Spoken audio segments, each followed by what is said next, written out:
Hi there, and welcome to Growing Gardens at Home. I'm Chef Carly, and this is our take of cooking with growing gardens when we're not able to be on the farm. So we're happy you're joining us today to learn how to make Mediterranean Socca, which is a flatbread. And I've kind of sorted the ingredients. So we'll have the batter for the flatbread, and then we're going to make a nice spring pesto using arugula and basil.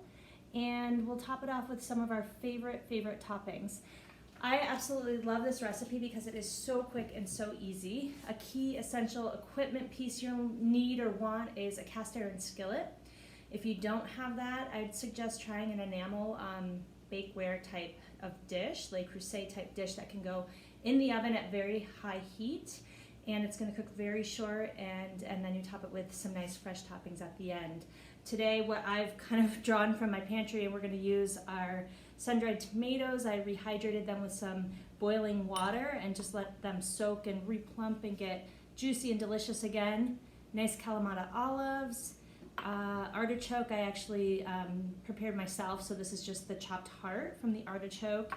Some roasted sunflower seeds. And then I just chopped up a little chiffonade of the basil and arugula to put on top as a finishing. And so this is a very thin dough, and it's almost like a pancake consistency type batter. Now, when you mix this batter, you want it to sit for anywhere from 30 minutes to 2 hours.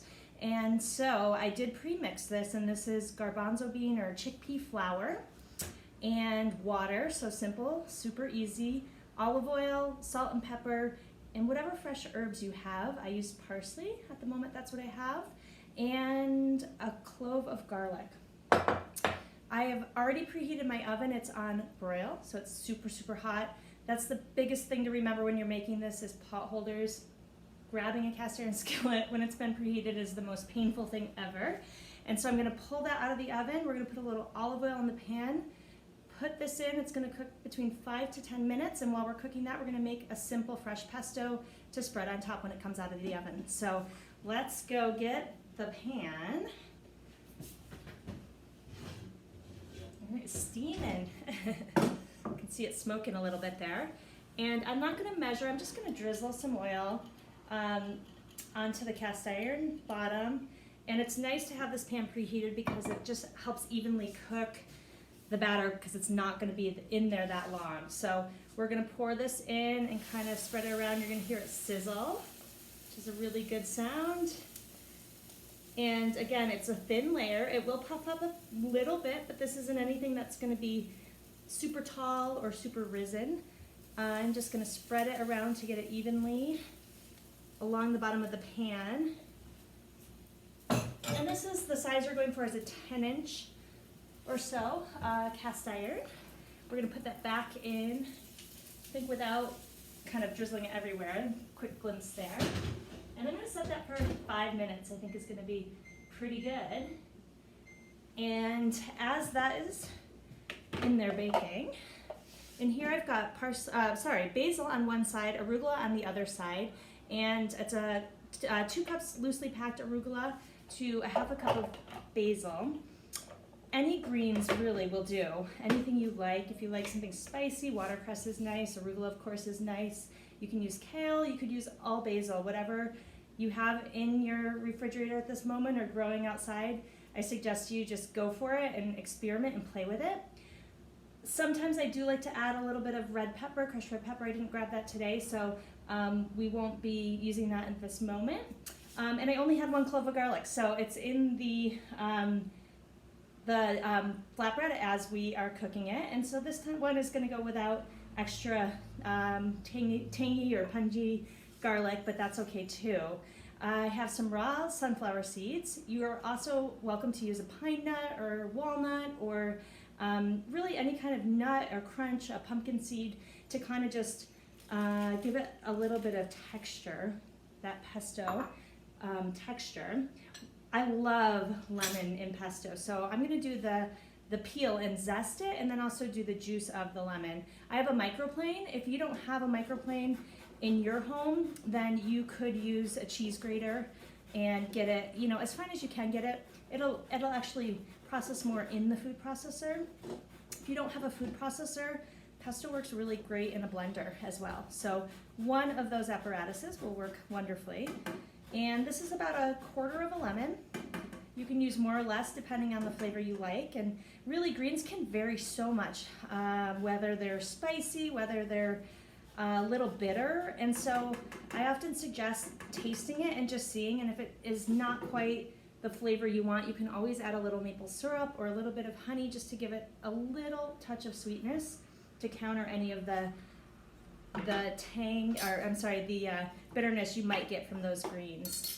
And we're gonna just squeeze in so the rest of this lemon juice along with the lemon zest.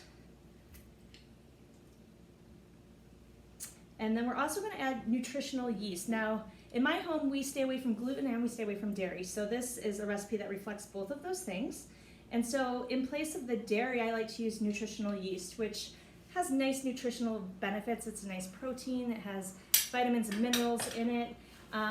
But really it has this umami kind of salty, nutty flavor to it that helps to round out the pesto when you're not using dairy product in it. And so I'm gonna sprinkle that in. It's really flaky. I'm gonna do 1.5 teaspoons, and you could certainly play around with doing Parmesan cheese in yours at home if that works and is in your refrigerator.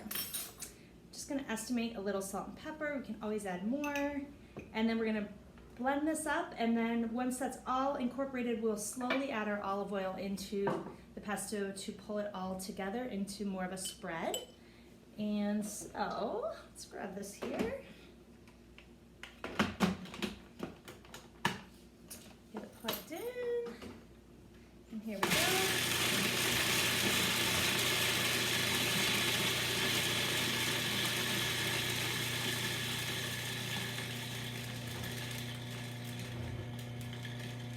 In the meantime, I'm going to pull this out. That was right around 4 minutes. I had that oven preheating for a little while, so I knew it was going to go fast, and I'll show you what it looks like in just a minute here. So I do take the top off, scrape everything down. It's getting really well combined, but I'm going to do it just a bit more, and then we'll add the oil.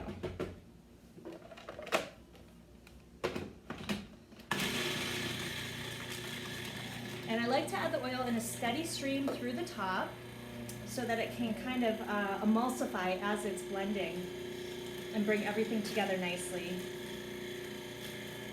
Now, if you store your pesto, you have extra, you can leave a layer of oil, extra oil added on top, and then re-blend it or stir it once you're ready to reuse it.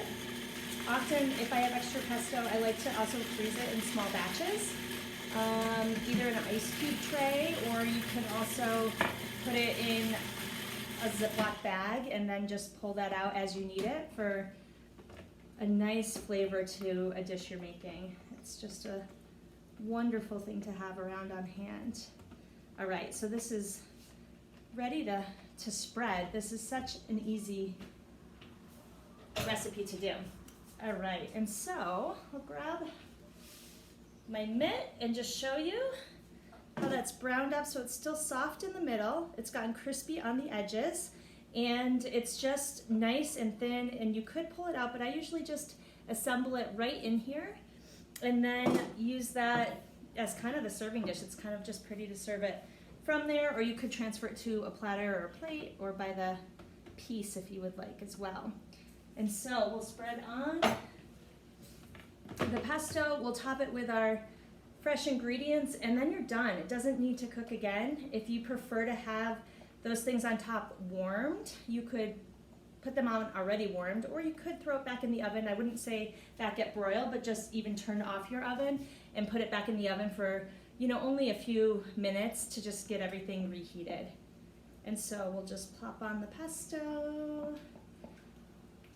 And the color contrast is so beautiful between the golden crust and the bright green, vibrant pesto. The flavors are delicious. So we'll spread that all around. And then we'll top it. And this is a hearty bit of pesto. If you want to go light on the pesto, you could probably even get 2 crusts out of that one pesto recipe. But I sure do like the pesto. And then we're gonna just top it, and that's the fun part, where we just kind of put everything around. That was the sun-dried tomatoes. Here come the Kalamata olives. They're sizzling as I'm adding them on, and I love that sound. The artichokes. If you have marinated artichokes, those will work really wonderful. I also, as I was thinking this through today, I thought, oh, it'd be nice to do something like salty and sweet, like bacon and dates and pesto, and gosh, something along those lines would be really yummy too. I'm adding some extra roasted sunflower seeds to the top. I really like to combine a kind of crunchy texture as well, so that's going to bring a little crunch in. And then just end it with a little bit of the fresh arugula and basil on top. Just makes a very kind of colorful salad-like experience for your meal.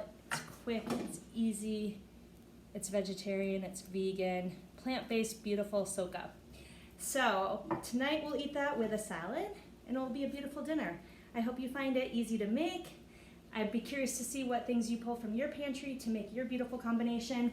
And if you want to find the full recipe, we'll have that posted on growinggardens.org on our blog page. Thank you so much for joining us. We'll see you next time.